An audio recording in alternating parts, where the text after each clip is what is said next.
What's going on, ladies and gentlemen? Thank you so much for tuning in. It's me, Mikey Pipes.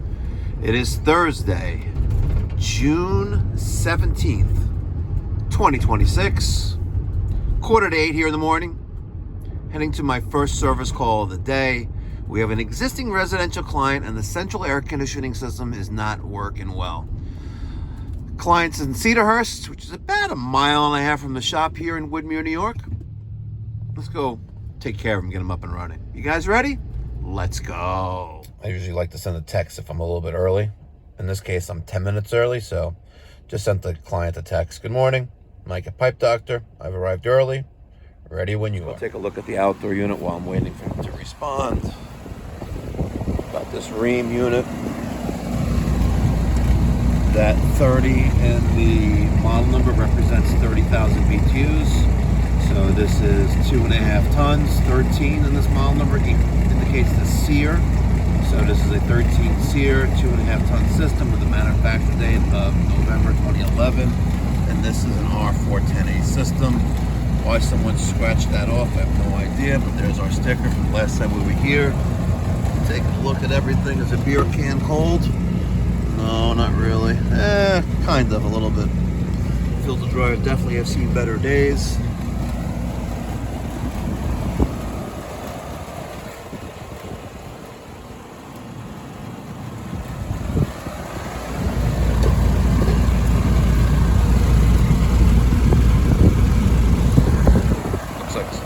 The condenser fan motor has been replaced because those are the reversing wires right there.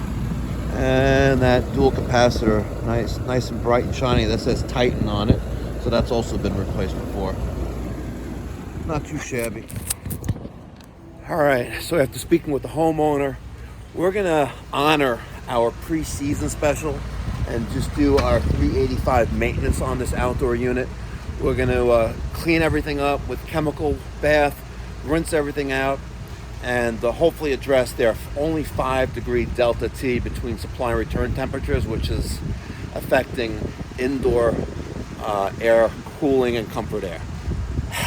The tongue twister. I'm gonna start by turning off the power. There you go, using my right hand with my left hand behind my back. That way, God forbid there's an issue there, electricity will go through my right hand, down the right side of my body, down the leg to the ground, and not the side of your head. I removed the screws holding the condenser fan motor top shroud assembly from the unit using my impact driver with the 1/4 inch and the 5/16 and also the short stubby to get those screws out of there. I also removed the electrical compartment cover screw. And wow, look what we have here. We have a Copeland compressor saver right there. That's the CoreSense Protect. I did not expect to see that here. Wow, interesting. A little bit of dirt. Cobwebs will blow all that out, but let's remove the top of the unit, disconnect our fan motor wires, and get inside and start washing. I was going to disconnect our wiring, the 2 brown wires for the capacitor and L1, L2, the black and the white. I was going to remove that from this, but you know what? There's no coil here, just the coil right here. Look at this. The sprinkler guys lost their tool to adjust those sprinkler heads here. You know what? We'll put it right there, where it'll probably remain for many, many years. A little bit of debris in here, not much. We have a 3/4 inch PEX crimp ring, also probably from the genius who did this. Yep, that's a Watts pressure vacuum breaker, LF. Is it 800M? Yeah, 800M 4QT. That's when you thought you'd seen it all, huh? A little bit of tumbleweed growth there, but overall, not too shabby. Take a look at the bottom of the coil there. You know what, let me get the vacuum the debris out of here, and then we're gonna give it a nice chemical bath. All right, using my last remaining battery with Only 1 bar left. All my M18 batteries in the truck. I forgot to charge yesterday, but using my Milwaukee wet dry vacuum out base of the unit. Nice and clean now. Pretty cool is off camera. The neighbor, as he was leaving the house, comes over, is like, wow, you do a real thorough job. Like, I've never seen my air conditioning company use a vacuum to clean up my air conditioning units. Can I get a card? And I was like, sure, here's my card. And here's a sticker, because everyone loves stickers. All right, with permission, I asked the client if I can remove the hose from this diverter there, and hooked up my garden hose with the nozzle. I'm going to be using the Viper. This is the Venom Pack, the brightener, maximum strength. It's a good cleaner.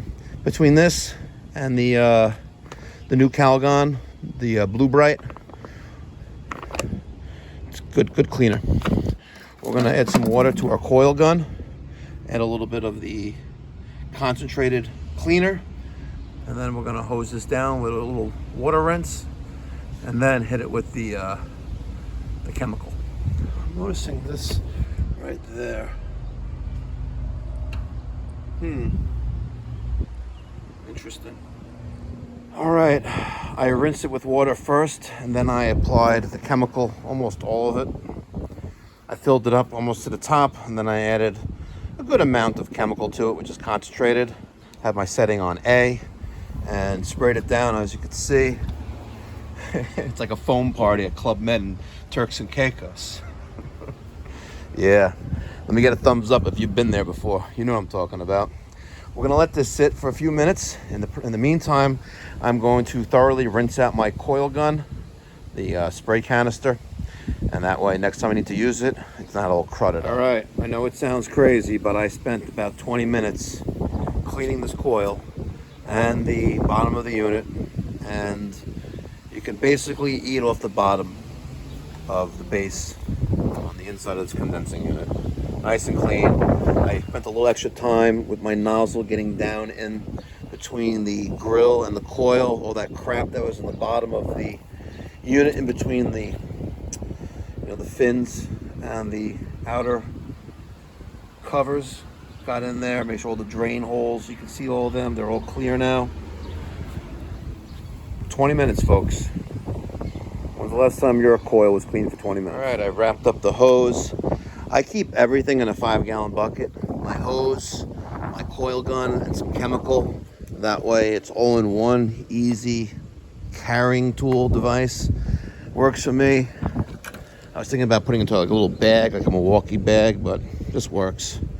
And plus, don't have to worry about getting wet. It's a 5-gallon bucket. All right, before I button everything up, I'm taking a look at the condenser fan motor.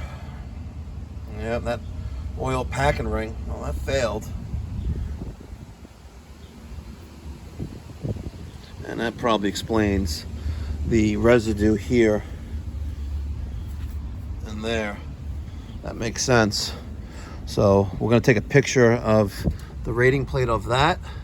We're also, since I have the cover off, I'll take a picture of the rating plate of the compressor, and we'll make note of our dual capacitor, which is it looks like it's a 45.5. No, 45. Yep. So we'll test our capacitor before we button all this up and fire it. I just finished testing the dual capacitor.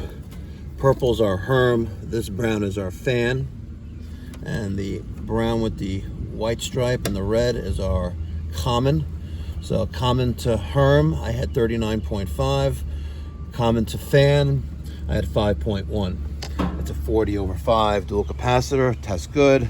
That core sense for the Copeland scroll compressor, no need to test that, it just dies when it dies. Let's put the electrical cover back on.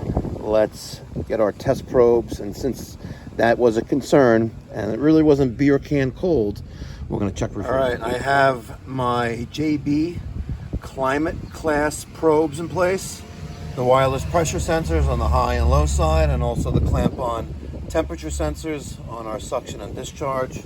I got the app open. I can tell just by looking at it that we're going to be low. I know it's a little bit on the chillier side this morning, right around 65 degrees, but Sheila wasn't really that beer can cold, and you know how us HVAC guys are. With that same technique, we're gonna put the plug back in, right?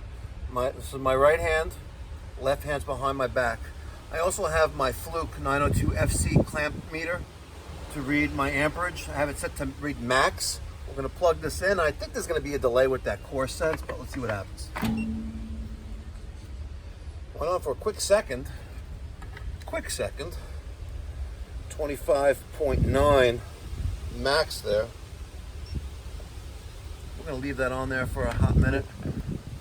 That's gonna kick on in another minute or two with that core sense, and we'll see what a true amp reading our compressor's drawing, and we'll be able to check our temperature. All right, after about a 5-minute delay, the system is now running, drawing 6.7 amps of power. That initial onrush, almost 26 amps of power, but 6.7 amps, not bad for a 2.5 ton system. Now, granted, we don't know what the refrigerant pressures are yet. It's only been running for about a minute right now, but under 7 amps of power, not too shabby. However, my systems by ACiQ, which are inverter-driven compressors, fully communicating, significantly less than those 7 amps of power. You know, typically hovers around 4 amps. For more information, go to aciq.com/Mikey Pipes if you're an HVAC contractor, a technician, installer. You're leaving money on the table if you're not installing ACiQ products for your clients. All right, now that that's out of the way, let's take a look at our numbers.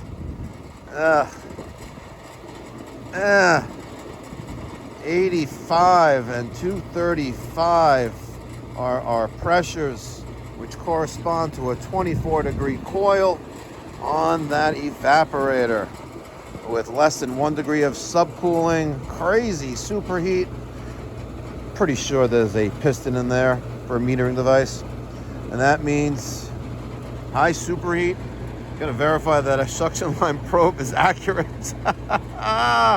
But it also means that the evaporator is starved, which when you look at that temperature and pressure and the subcooling, we have low subcooling because the indication of an undercharge. We need some refrigerant in this system. Take a look at that rating plate. System came factory charged with 75 ounces of R410A. That's enough for the outdoor unit, 15-foot line set on the evaporator. I know that the air handler is up. It's to be about 15 feet and maybe about 40 feet that way. So that's about a 50-foot line set.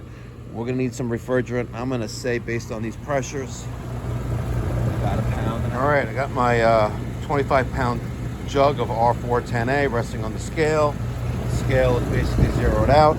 Let's purge the air out of it. There you go. Air has been purged. Now, I keep service caps on my climate class probes just to keep them clean, but also prevent any leaks. We're gonna hook up our charging hose to there, and we're gonna add refrigerant as needed. All right, we're at 1.7 pounds of R410A. My superheat in that nice little green comfort zone.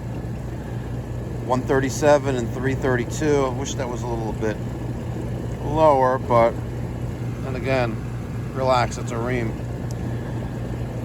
Got that piston there, so we're dead on where it needs to be, and according to the HVAC school, Vortex Bitex, we're good to go.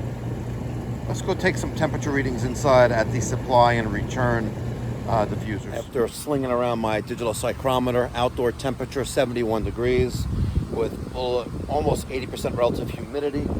My condenser discharge temperature 82 degrees. Let's go check our indoor temperatures.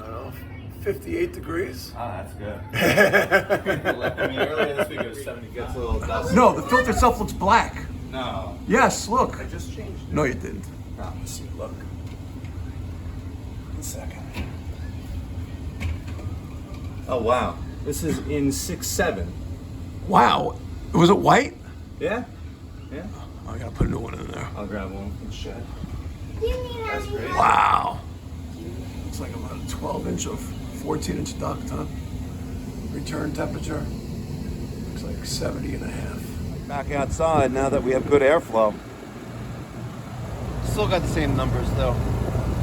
13.5 superheat, 135 and 355 and drop. No, 355. It would be nice if the that temperature, that pressure on the high side was less, but it is what it is. You know, that really shouldn't be the case. Or I'm saying it is what it is, but it's not a brand new system, folks. Right now I'm closing the jug of R410A. I'm going to open up that valve, and we're going to discharge that high pressure refrigerant into the system. That way we're not dumping that into the atmosphere. You're going to notice that our suction line, is condensing, and it wasn't condensing before. We're also getting a 5-degree delta T, and now we got close to a 15, so attaboy, Mikey Pipes. All right, everything's cleaned up. Doing one final check, visual, make sure I didn't leave anything behind, make sure nothing is out of the ordinary, and total time on site, about an hour and 20 minutes. I never started my time on House Call Pro. Oh man, the boss is gonna kill me. Thanks for watching. If you enjoyed this video, the best compliment you can give me and this channel is a thumbs up. If you haven't subscribed, subscribe please, there's no cost or obligation. And if you would like to book some one-on-one time with me, Mikey Pipes, head on over to mikeypipes.com. Half hour is $125, and 100% of all proceeds go to my nonprofit, the Mikey Pipes Philanthropy Organization, where we provide free or low-cost plumbing, heating, cooling services to those in the community who can't afford higher rent. And if you or someone you know needs help with the basic necessities of your home, poop going downhill, running water, hot water, heating and cooling, head on over to pipesforfree.org, submit your information or their information. I'll do my best to help. If you're a licensed contractor anywhere in the United States, from California to New York, you can sign up to volunteer your time also at pipesforfree.org and list your business and the services that you can offer. It feels good to give back. Trust me, we've done many projects over at the Mikey Pipes Philanthropy YouTube channel. Check that out. Help that channel get monetized, and we could do more to those in need in our community. Thank you for watching. Until next time, be well, God bless, stay safe.